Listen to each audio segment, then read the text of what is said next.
This impeachment is nothing more than a partisan exercise designed to further divide the country. Democrats claim to want to unify the country, but impeaching a former president, a private citizen, is the antithesis of unity. Democrats brazenly appointing a pro-impeachment Democrat to preside over the trial is not fair or impartial, and hardly encourages any kind of unity in our country. No, unity is the opposite of this travesty we are about to witness. If we are about to try to impeach a president, where is the Chief Justice? If the accused is no longer president, where is the constitutional power to impeach him? Private citizens don't get impeached. Impeachment is for removal from office, and the accused here has already left office. Hyper-partisan Democrats are about to drag our great country down into the gutter of rancor and vitriol, the likes of which has never been seen in our nation's history. Instead of doing the nation's work with their new majorities in the House, the Senate, and the executive branch, Democrats are wasting the nation's time on a partisan vendetta against a man no longer in office. It's almost as if they have no ability to exist except in opposition to Donald Trump. Without him as their boogeyman, they might have to legislate and to actually convince Americans that their policy prescriptions are the right ones. Democrats are about to do something no self-respecting senator has ever stooped to. Democrats are insisting the election is actually not over, and so they insist on regurgitating the bitterness of the election. This acrimony they are about to unleash has never before been tried. Why? Because calmer heads have typically prevailed in our history and allowed public opinion to cast blame where blame is deserved. This sham of an impeachment will ostensibly ask whether the president incited the reprehensible behavior and violence of January 6th, when he said, "I know everyone here will soon march to the Capitol to peacefully and patriotically make your voices heard." Peacefully and patriotically, hardly words of violence. But what of Democrat words? What of Democrat incitement to violence? No Democrat will honestly ask whether Bernie Sanders incited the shooter that nearly killed Steve Scalise and volunteer coach. The shooter nearly pulled off a massacre. I was there because he fervently believed the false and inflammatory rhetoric spewed by Bernie and other Democrats, such as the Republican health care plan for the uninsured is that you die. As this avowed Bernie supporter shot Steve Scalise, nearly killing him, and shot one of our coaches and 2 or 3 of our staff, he screamed, "This is for health care. Ask me or anyone if that's incitement." No Democrat will ask whether Cory Booker incited violence when he called for his supporters to get up in their face of Congress people, a very visual and specific incitement. No Democrat will ask whether Maxine Waters incited violence when she literally told her supporters, and I quote, that if you see a member of the Trump administration at a restaurant, at a department store, at a gas station, or any place, you create a crowd and you push back on them. Is that not incitement? My wife and I were pushed and surrounded and screamed at by this same type of mob that Maxine likes to inspire.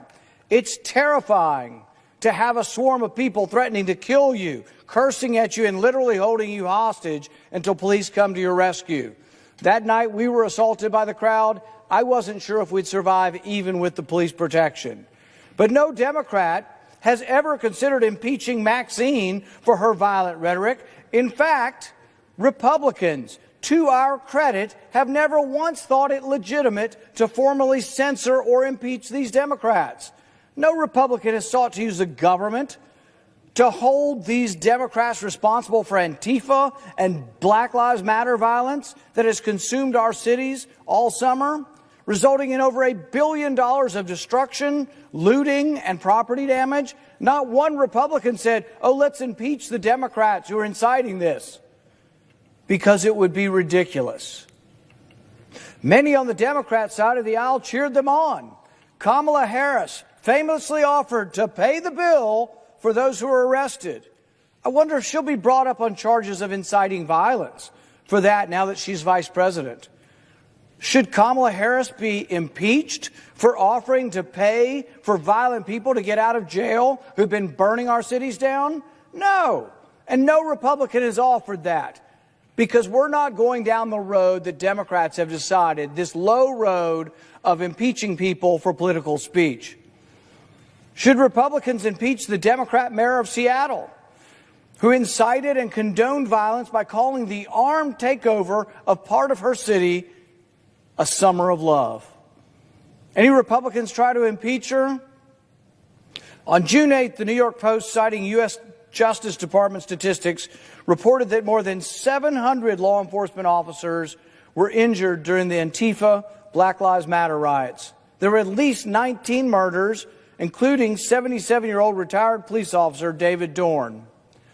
Yet Democrats insist on applying a test of incitement to a Republican that they refuse to apply to themselves. I want the Democrats to raise their hands if they have ever given a speech that says, take, back, fight for your country.